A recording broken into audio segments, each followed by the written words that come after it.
That is Rome, and it's Rome for a reason. A home fit for a princess is on the market in Italy. You'll need the budget of a billionaire, however, to get it. So take a look at the property. It's known as Villa Aurora, and it is a 16th century estate among the most expensive homes for sale anywhere in the world, valued at more than $500 million. It did, however, fail at auction yesterday. Not sure why. The home comes with rare masterpieces from the art world and so many rooms that the current owner does not even bother to count them. What are you going to do? Chris Livesay got a tour of the home, and he's got more now on the American-born princess and the place she lived and why she's leaving it. Chris, good morning. Good morning, Tony. Yeah, it's got the makings of a fairy tale. A real-life prince meets a woman from Texas, makes her a princess, and gives her this historic villa that's virtually exploding with art. All of it priceless. Well, almost priceless. Any Rome villa is bound to cost a princely sum. We're in the Aurora room.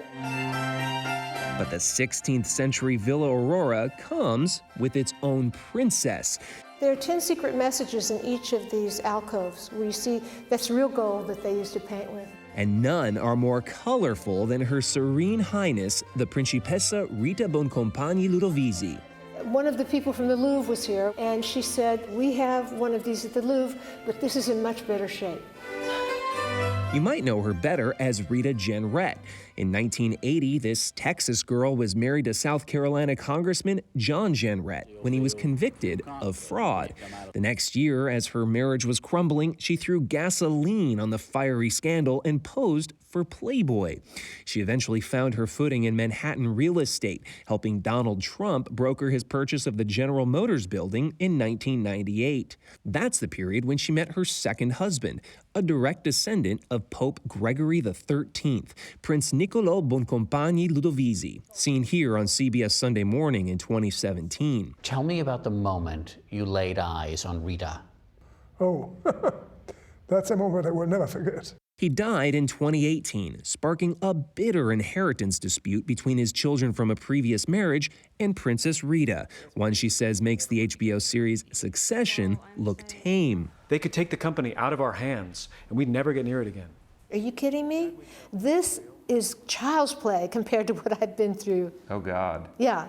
Unable to resolve it, a court ordered the house to be auctioned off, leaving half the profit to the sons and half to the Principessa. The estimated value, $533 million. It failed to attract any initial bids, so now it's up for auction starting at $320 million, still making it one of the most expensive homes in the world. For that price tag, you might expect a swimming pool or a tennis court. No, here you'll have to settle for a Renaissance masterpiece by none other than Caravaggio. It's called Jupiter, Neptune, and Pluto. It's the only ceiling painting he ever did. So do we know how much this painting alone is worth? The estimates are $350 million. For that deal, throw in several ancient Roman busts. And this is Caesar Augustus from 2 AD. And this is sitting there. I know, I used to tell my husband, I said, if we had this in New York, it'd be in the middle of our living room.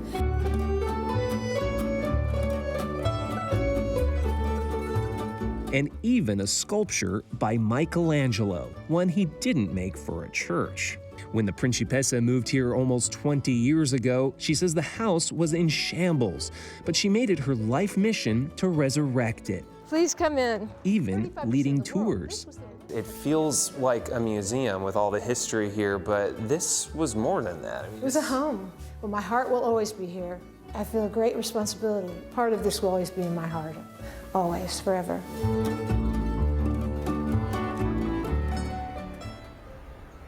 Now, the princess is still deciding on the next chapter of her life, but as far as the villa is concerned, well, she thinks it's going to take a Jeff Bezos or an Elon Musk who can actually afford this treasure trove. And there are still some treasures hiding inside. For instance, Galileo himself once gazed upon the stars from this very rooftop, and she's convinced that 2 of his telescopes are still hiding in the ceiling. Gayle? Well, I'm sure that place is perfect for somebody, Chris Livesay, thank you very much. Who is that somebody, though? Who is that? Who is that somebody? They got to put some paint on the wall on the staircase. I could imagine Teddy running through there, knocking over vases and statues. I'm not sure that's a home you necessarily want to live in, but it is a museum if they want to turn it into that. It is a museum, yeah. And we like art, but I guess we were just being super cautious by blurring out the statue. We blurred out the anatomy, the male anatomy on that statue. You guys. It is art. It's art.